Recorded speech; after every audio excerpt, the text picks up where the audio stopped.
मैं डिस्ट्रिक्ट इंतजामिया को शुक्रिया भी किया और मुबारक भी किया, क्योंकि काफी अच्छा डिस्ट्रिक्ट के हवाले से परफॉर्मेंस रही है।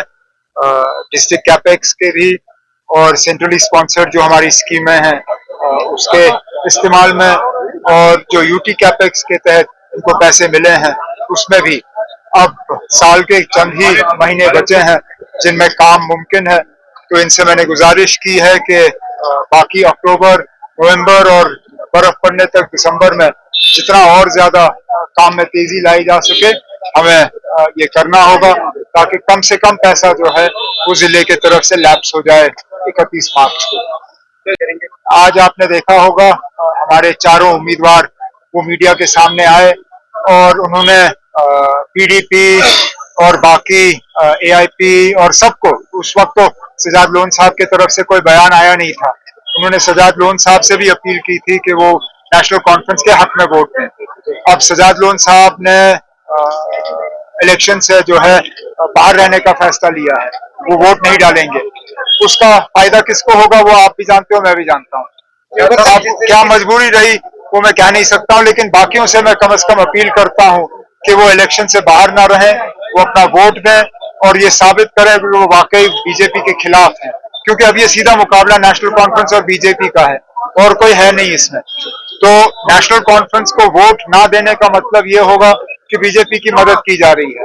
हम चाहते हैं कि बीजेपी जो है तीनों सीटों पे हार जाए और उसके लिए हमें सबकी मदद की जरूरत है। पाकिस्तान और अफगानिस्तान के सरहदों पे क्या होगा उसका जम्मू कश्मीर पे कोई असर पड़ेगा नहीं, लेकिन हम तो चाहेंगे कि पूरे ये इलाके में, सब कॉन्टिनेंट में अमन का माहौल रहे, चाहे वो पाकिस्तान हो, अफगानिस्तान हो, बांग्लादेश हो, नेपाल हो, श्रीलंका हो। हमारे पड़ोसी जो है ठीक रहे तो हम ठीक रहेंगे, उनके रिश्ते ठीक हो तो हम भी ठीक होंगे। कैंडिडेट तय करेंगे, कैंडिडेट तय करने के बाद जो पिछले 1 साल में हमने काम किए हैं उनके बारे में हम लोगों को बताएंगे, और जो आगे जाके अगले 4 साल के लिए हमारे क्या इरादे हैं वो हम लोगों को समझाएंगे। एक बेहतरीन उम्मीदवार हम लोगों के सामने रखेंगे और उम्मीद करेंगे कि बड़गाम के लोग जो है उस उम्मीदवार को कामयाब करेंगे। इसी तरह नगरोटा, आप सिर्फ बड़गाम की बात कर रहे हो लेकिन नगरोटा में भी इलेक्शन है, वहां पे भी नेशनल कॉन्फ्रेंस का उम्मीदवार उतरा था। हम उम्मीद करते हैं कि इस बार भी नेशनल कॉन्फ्रेंस का उम्मीदवार उतरेगा और वहां हम जीत की कोशिश करेंगे। तब अगर हमें बीजेपी की मदद करनी होती तो हम अपना उम्मीदवार चौथी सीट पे खड़ा क्यों करते? फिर तो हम समझौता करते ना। और वैसे भी सजाद लोन साहब, उनकी सियासी सोच और मेरी सियासी सोच में थोड़ा सा फर्क है। मैं तो ये मान के चलता हूं कि हमने पूरी कोशिश की थी कि कांग्रेस जो है वो चौथी सीट पर लड़े, क्योंकि कामयाबी की सबसे बेहतरीन मौका था अगर कांग्रेस वो लड़ती, लेकिन कांग्रेस ने ना लड़ने का फैसला लिया, इसलिए हमें मजबूरन अपना उम्मीदवार वहां पे उतारना पड़ा।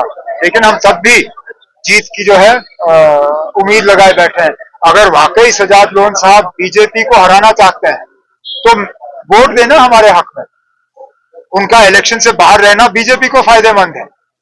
तो हमारे ऊपर इल्जाम लगाने से पहले वो अपने इसको देखे ना कि वो क्या कर रहे हैं। बीजेपी को अगर वो हराना चाहते हैं तो वोट दें, इलेक्शन से बाहर क्यों रह रहे हैं?